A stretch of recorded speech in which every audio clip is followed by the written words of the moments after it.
Hello दोस्तों, आज हम आपके लिए लेकर आए हैं ब्रेथ ऑफ बेकी फिल्म की कहानी। अगर आपको हमारी ये वीडियो पसंद आए तो हमारे चैनल को सब्सक्राइब करके वीडियो को लाइक करना और कमेंट बॉक्स में अपने व्यूज बताना ना भूलिएगा। साथियों, ये है बेकी जो कि 16 साल की है और जिसके पिता को पिछले पार्ट में 4 नियो नाजीज ने मार डाला था और अब 3 साल के बाद वो अपने फोस्टर पेरेंट्स टेट और एलाइस के साथ उनके घर रहने के लिए भेजी जा रही है।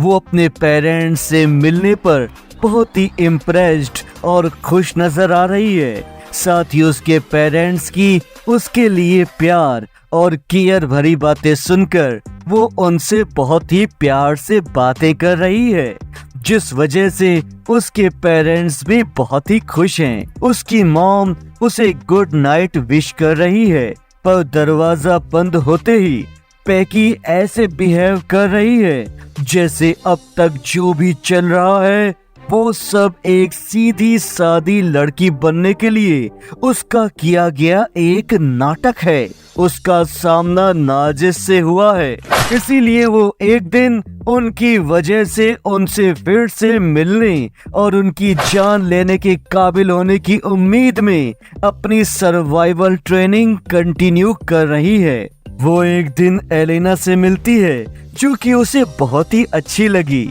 इसीलिए वो उसके घर पर रेंट पर रहने लगी है। दोस्तों, यही सब चल रहा है, पर बेकी अपने पेरेंट्स की याद और उनकी दर्दनाक मौत से बाहर ही नहीं आ पाई है, जिस वजह से उसे अक्सर नाइटमेयर्स आते हैं और सोने में भी दिक्कत होती है। एक दिन बेकी कैफे में हर रोज की तरह काम कर रही है, जहां एक आदमी उससे बदतमीजी करता है, जिस वजह से बेकी उसे बहुत ही बेरहमी से मार देना चाहती है। पर फिर वो अपने दिमाग को शांत कर रही है और अपनी शिफ्ट खत्म करके अपने घर की ओर निकल पड़ी है। घर पर वो और एलेना खाना खाने के बाद कार्ड्स खेल रहे हैं, जहां बातों ही बातों में एलेना का अकेले रहने का दर्द बाहर आता है, जिस वजह से उसने बुरे लोगों को खुद से दूर करके बेकी को अपने घर में जगह दी। जिसके बाद अगली सुबह हर रोज की तरह बेकी अपने काम में लगी है, जहां 3 लोग कैफे में आकर पहले तो बेकी पर गंदे कमेंट पास करते हैं, फिर आपस में बात कर रहे हैं, जिससे पता चलता है कि इन तीनों का नाम एंथोनी, डीजे और सीन है, जो कि एक नोबल मैन नाम के एक ऐसे टेररिस्ट गैंग के मेंबर्स हैं जो कि गवर्नमेंट के खिलाफ काम करते हैं और अपनी आगे की प्लानिंग के लिए किसी डैरिल से मिलने लेक साइड पर जा रहे हैं। वो लोग बड़ी ही बदतमीजी से बेकी को अपना ऑर्डर देते हैं, इसीलिए गुस्से में आकर उनका ऑर्डर सर्व करते हुए वो जानबूझकर एंथोनी पर गर्म कॉफी गिरा देती है। इसीलिए सिर्फ उसे डराने और सबक सिखाने के नाम पर उसकी शिफ्ट खत्म होने तक उसका वेट करते हुए तीनों लोग चुपचाप से बेकी के पीछे पीछे उसके घर तक चले आए हैं। और जब सब तरफ शांत अंधेरा हो गया है तो वो लोग चुपके से उसके घर के अंदर घुस जाते हैं, पर तब तक उसका डॉग डिएगो भी उसकी आवाज और हलचल सुनकर उसे बचाने आ रहा है, लेकिन डीजे उस पर हमला कर देता है। इतना शोर शराबा सुनकर एलेना भी वहां गन के साथ आ रही है और उन्हें बेकी को छोड़ने को कहती है। वो उनसे कह रही है कि वो लोग यहाँ से निकल जाएं। एलेना की गन चलाने की बात सुनकर एंथोनी उस पे ही गन चलाकर उसके सिर में गोली मार देता है।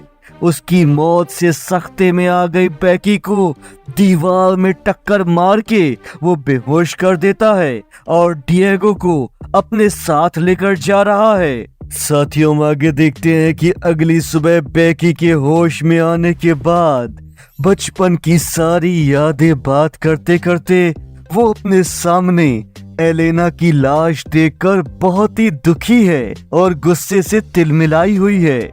वो एलेना के परिवार में से किसी को भी बुलाने की सोचकर उनके बारे में पता लगाने के लिए उसका सामान देखती है, पर फिर ये समझने के बाद कि एलेना उनसे दूर रहना चाहती थी, वो खुद ही उसके फाइनल राइट्स पूरे कर रही है और अपने डॉग को ढूंढने और एलेना की मौत का बदला लेने की उसने कसम खा ली है।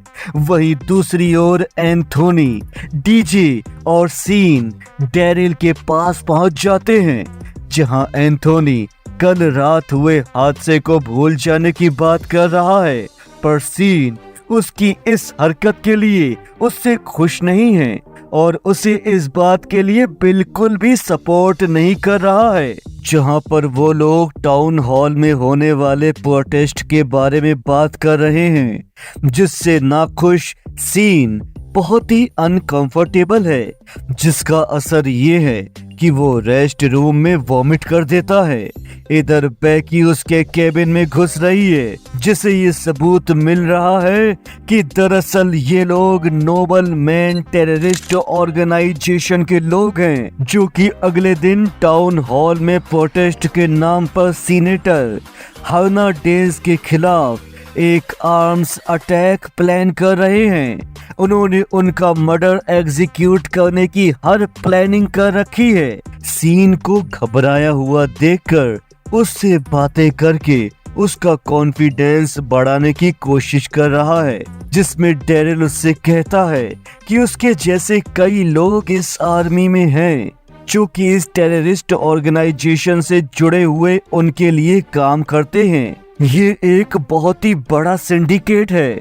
वो उसे रिलैक्स करने के लिए कहता है कि इसमें उसे न सिर्फ पैसा मिलेगा, बल्कि उसे जो भी औरतें चाहिए वो भी उन्हें आसानी से मिल सकती हैं, क्योंकि वो किसी को भी उठा ले, किसी को भी मार दे, सब ये ऑर्गेनाइजेशन संभाल लेगी। वो उस ऑर्गेनाइजेशन से जुड़े आर्मी के सभी लोगों की जानकारी उन्हें होनी चाहिए करके वो लिस्ट दिखा रहा है।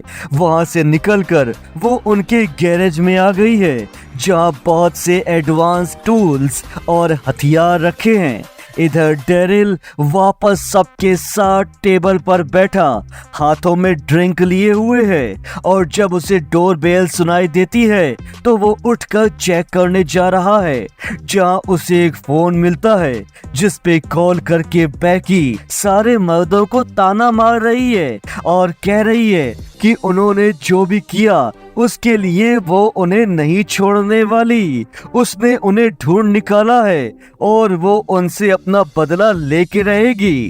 बेकी के आने से एंथनी, डीजे और सीन को उसके डॉग की किडनैपिंग की बात डेरिल के सामने कबूल करने के लिए मजबूर होना पड़ रहा है, लेकिन वो फिर भी एलेना के मर्डर के बारे में डेरिल से कुछ भी नहीं कहते।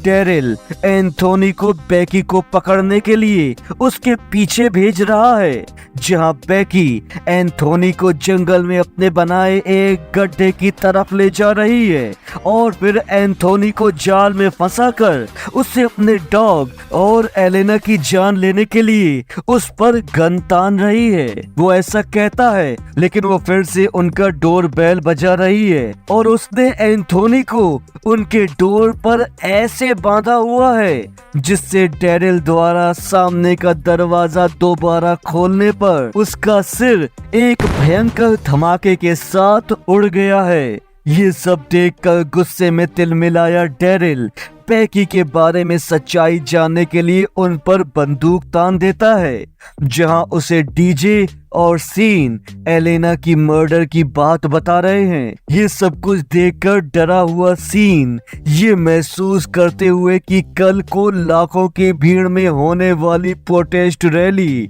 असल में इससे भी ज्यादा वायलेंट होगी, वो उस ऑर्गेनाइजेशन को छोड़कर वहां से निकलने की कोशिश कर रहा है। लेकिन डेरिल उसकी नेक तोड़कर उसे जान से मार देता है। डीजे के दोनों साथी तो चले गए, पर डेरिल उसे कल के प्रोटेस्ट को अकेले ही अंजाम देने के लिए कह रहा है, जिसके लिए उसके पास हाँ कहने के अलावा दूसरा कोई ऑप्शन नहीं है। इसीलिए वो बाहर निकलकर फिर से उसका पीछा कर रहा है और बेकी पिछली बार की ही तरह जैसे एंथोनी को अपने पास लेकर आई थी वैसे ही ट्विक को भी अपनी तरफ भगाकर गैरेज की तरफ ला रही है। ट्विक लगातार गोलियां चलाता हुआ बेकी को ही ढूंढ रहा है। वो पहले उस पर स्मोक गन से फायर करती है। उसने तो मास्क पहना है पर ट्विक की उस जहरीली गैस की वजह से हालत बहुत ही खराब हो रही है। वो जमीन में घिसटता हुआ आगे बढ़ रहा है जिस पर बेकी वहां रखी ट्रैक्टर लेकर आगे बढ़कर उसके ऊपर ट्रैक्टर चढ़ाकर उसे मार देना चाहती है। पर जब वो ट्रैक्टर स्टार्ट ही नहीं हो रहा है तो वो उसे वहां रखे हथियार से मारने के लिए आगे बढ़ती है। ये देखकर ट्विक उससे अपनी जान की भीख मांग रहा है। वो उसे अपने परिवार का वास्ता दे रहा है पर ये जानकर कि वो उसी ऑर्गेनाइजेशन से जुड़ा है जिसने उसका आखिरी परिवार एलेना भी उसे छीन लिया, वो उसे बेरहमी से मार देती है। वो उसके खून से लथपथ है। बेकी जब भाग रही है तो खुद को कुर्सी से बंधा हुआ पाती है। टेरिल बेकी को दिखा रहा है कि उसने उसकी यादगार नाजी की चुरा ली है और चाबी के सिलेंडर के अंदर एक छुपे हुए सॉफ्ट में जो एनग्रेव्ड नंबर्स हैं उसे कहीं का कोऑर्डिनेट्स समझते हुए वो की अपने पास रख लेता है। दोस्तों वहाँ केबिन में डेरिल सीनियर जिनसे बेकी यहाँ आने से पहले मिल चुकी है वो भी मौजूद हैं, जिन्हें देखकर बेकी हैरान सी हो रही है। इसीलिए वो खुद ही अपने आप को इंट्रोड्यूस करते हुए कहती है कि वो डेरिल सीनियर है और ये है डेरिल जूनियर, उनका बेटा। और जिस नोबल मैन टेररिस्ट ऑर्गेनाइजेशन के लिए ये लोग अभी काम कर रहे हैं उसकी सीक्रेट मास्टरमाइंड मैं ही हूँ जिसने ये सब कुछ शुरू किया। पर तब तक बेकी कैद से आजाद हो चुकी है। वो वहां पर रखा मेस डेरिल जूनियर की आंखों पर छिड़क रही है जिसकी जलन से वो परेशान होकर उसे धोने के लिए उस कमरे से बाहर जा रहा है।